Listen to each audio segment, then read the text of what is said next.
Assalamualaikum warahmatullahi wabarakatuh. Selamat pagi Bapak Izra Berakon MSc dan teman-teman lainnya yang berbahagia. Pertama-tama marilah kita panjatkan puji syukur marilah kita panjatkan pada Allah Subhanahu wa taala karena telah memberikan rahmat, kesehatan dan keselamatan sehingga kita dapat berkumpul pada pembelajaran daring pada pagi hari ini. Adapun topik yang akan kami bahas adalah penetapan tujuan organisasi. Perkenalkan, nama saya Miftahuddin yang akan bertugas sebagai moderator pada pagi hari ini. Saya akan membimbing jalannya diskusi hari ini. Adapun anggota kelompok saya adalah Vivi Zulia Susanti, Ayu Faikotul Nikmah, dan Kolvin Salim. Baik, teman-teman, langsung saja kita mulai ke sesi yang pertama, yaitu pembukaan. Marilah kita buka dengan mengucapkan basmalah bersama-sama. Bismillahirrahmanirrahim. Selanjutnya yaitu penyampaian dan penyajian materi. Yang saya persilahkan untuk Mas Kolvin Salim sebagai memateri, waktu dan tempat saya persilahkan.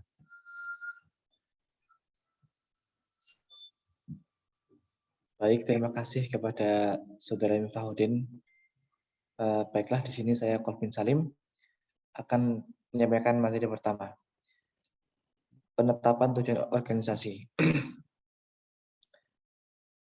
Sebelum suatu organisasi menetapkan suatu tujuan, terlebih dahulu harus menentukan misi dan visi atau maksud organisasi. Misi ialah suatu pernyataan yang ditampilkan secara umum dan abadi tentang maksud dari organisasi. Tujuan umum atau sering juga disebut sebagai rencana strategik tidak dapat berfungsi atau berjalan sebelum dijabarkan terlebih dahulu.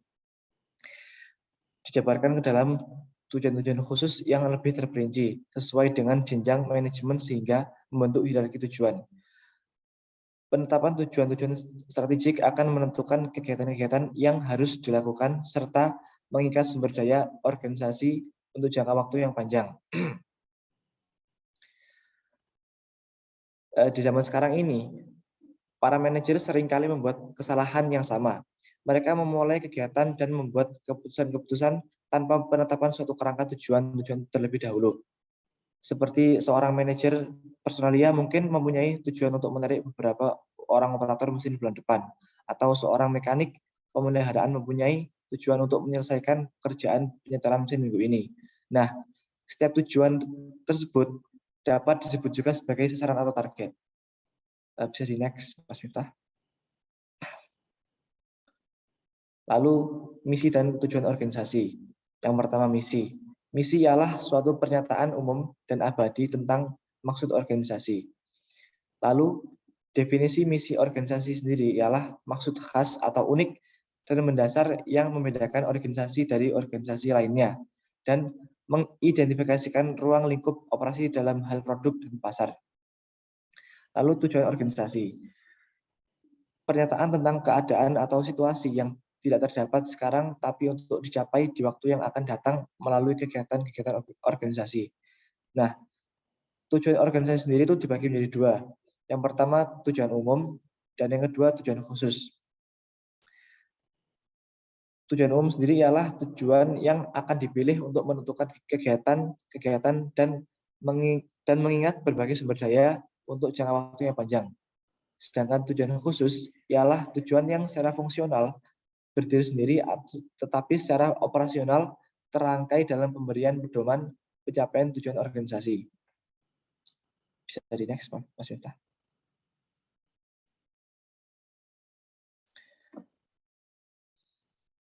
Lalu selanjutnya ialah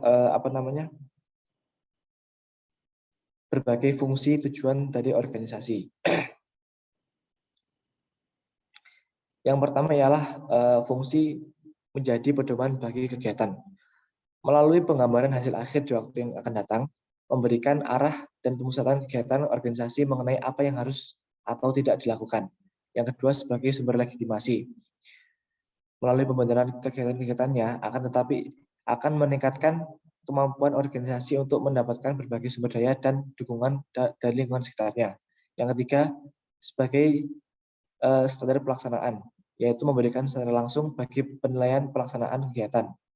Yang keempat, sebagai motivasi untuk mencapai tujuan tersebut. Yang kelima, sebagai dasar rasional pengorganisasian. Karena antara tujuan dan struktur itu saling berinteraksi dalam kegiatan-kegiatan untuk mencapai tujuan. Baiklah, mungkin cukup dari saya. Saya serahkan kembali kepada moderator. Terima kasih kepada Saudara Kolbin Salim atas materi yang telah disampaikan. Selanjutnya, kepada pemateri selanjutnya, waktu dan tempat saya persilahkan. Baik, terima kasih. Selanjutnya, ada tipe-tipe tujuan. Dalam pencapaian tujuan, terdapat beberapa tipe yang membantu proses penetapan tujuan. Organisasi kelima tipe tujuan dapat diperinci sebagai berikut. Yang pertama ada social goals, yakni tujuan kemasyarakatan. Yang kedua output goals, yakni tujuan keluaran. Yang ketiga ada system goals, yakni tujuan sistem. Yang keempat product goals, tujuan produk. Dan yang terakhir derivative goals, tujuan turunan. Lanjut.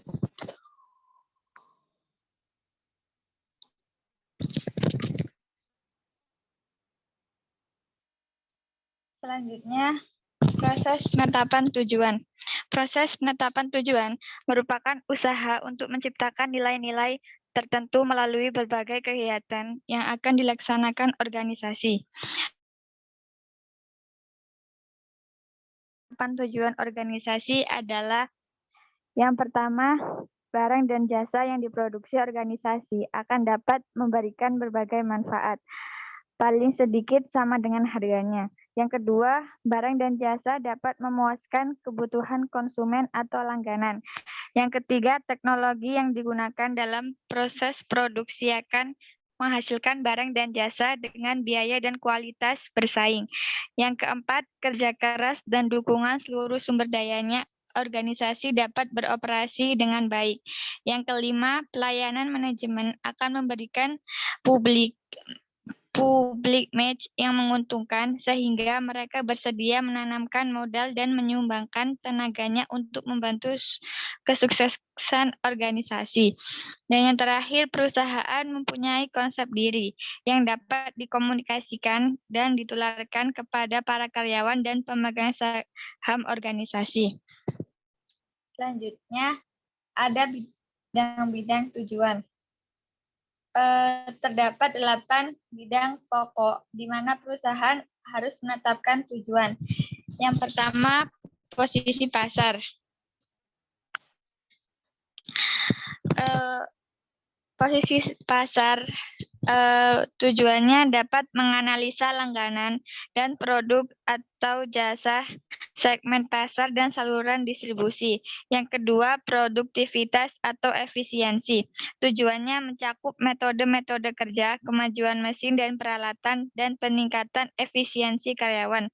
Yang ketiga, sumber daya fisik dan keuangan. Tujuannya harus ditetapkan dengan memperhatikan mesin dan peralatan serta penyediaan bahan baku. Yang keempat, profitabilitas. Tujuannya pengupahan yang dibutuhkan untuk menarik personalia penelitian dan pengembangan yang dibutuhkan untuk inovasi dan kekuatan keuangan untuk mengganti mesin dan peralatan. Yang kelima, ada inovasi. Tujuannya, walaupun sesuatu yang baru selalu mengandung resiko, tetapi juga mempunyai kemungkinan hasil yang tinggi. Yang keenam, prestasi dan sikap karyawan. Tujuannya melaksanakan sebagian besar pekerjaan normal dan rutin di setiap organisasi. Baiklah, cukup dari saya. Selanjutnya saya serahkan kepada moderator. Baik, terima kasih kepada pemateri yang telah menyampaikan materi barusan.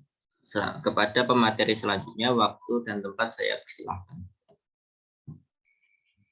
Terima kasih. Saya akan melanjutkan untuk bidang-bidang pokok tujuan organisasi. Poin ke-7, yaitu prestasi dan pengembangan manajer. Kelangsungan hidup banyak organisasi tergantung pada kekuatan manajer yang inovatif. organisasi perlu memantapkan tujuan sehubungan dengan kualitas pelaksanaan manajemen dan untuk menjamin pengembangan para manajer di semua tingkatan. Poin ke-8 yaitu tanggung jawab sosial dan publik. Tujuannya yaitu untuk menangani boikot publik, kegiatan-kegiatan hukum, kegiatan-kegiatan pemerintah, kelompok-kelompok berkepentingan, dan lain sebagainya.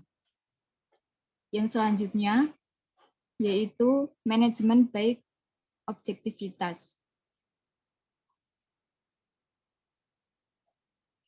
Berkenaan dengan penetapan prosedur formal yang dimulai dengan penetapan tujuan dan dilanjutkan dengan serangkaian kegiatan atau langkah sampai peninjauan kembali pelaksanaan kegiatan. Gagasan dasar MBO adalah bahwa MBO merupakan proses partisipatif secara aktif melibatkan manajer dan para anggota pada setiap anggota tingkatan organisasi. Bidang pokok tujuannya yaitu posisi pasar, inovatif, produktivitas, sumber daya fisik, serta keuangan. MBO dapat dicapai melalui beberapa upaya untuk efektivitas dari program MBO atau unsur efektivitas MBO, yaitu yang pertama, pendidikan dan pelatihan bagi manajer. Yang kedua, didorong adanya peserta dari bawahan. Yang ketiga, pelaksanaan umpan balik secara efektif. Yang keempat, ketertarikan antara tujuan pribadi dan tujuan organisasi. MBO sendiri memiliki keunggulan, yaitu meningkatkan komunikasi antara manajer dan bawahan. Yang selanjutnya yaitu kekuatan dan kelemahan MBO. MBO sendiri memiliki kekuatan atau keunggulan yang pertama yaitu memungkinkan para individu mengetahui yang diharapkan dari mereka. Yang kedua, membantu dalam proses perencanaan dengan membuat para manajer menetapkan tujuan dan sasaran. Yang ketiga, memperbaiki komunikasi antara manajer dan bawahan. Yang keempat, membuat individu lebih memusatkan perhatiannya dari tujuan organisasi. Yang kelima, membuat proses evaluasi lebih dapat disamakan melalui pemusatan dan pencapaian tujuan tertentu. Kelemahan MBO mempunyai dua kategori. Kategori yang pertama yaitu kelemahan-kelemahan yang melekat, mencakup konsumsi waktu dan usaha yang cukup besar dalam proses belajar untuk menggunakan teknik-teknik MBO, serta meningkatkan banyaknya kertas kerja. Kategori yang kedua yaitu menyangkut masalah pokok yang harus dikendalikan program MBO untuk sukses. Yang pertama yaitu gaya dan dukungan manajemen. Yang kedua, penyesuaian dan perubahan MBO. Yang ketiga, keterampilan-keterampilan antar pribadi. Yang keempat, deskripsi jawaban.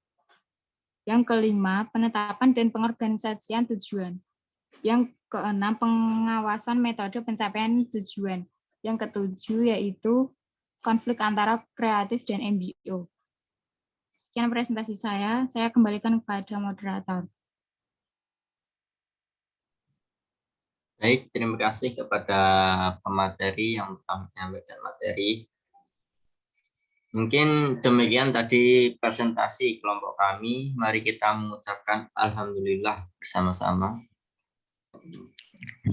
Saya sebagai moderator mohon maaf atas kekurangannya dan terima kasih untuk perhatiannya. Wassalamualaikum warahmatullahi wabarakatuh. Waalaikumsalam. Wabarakatuh.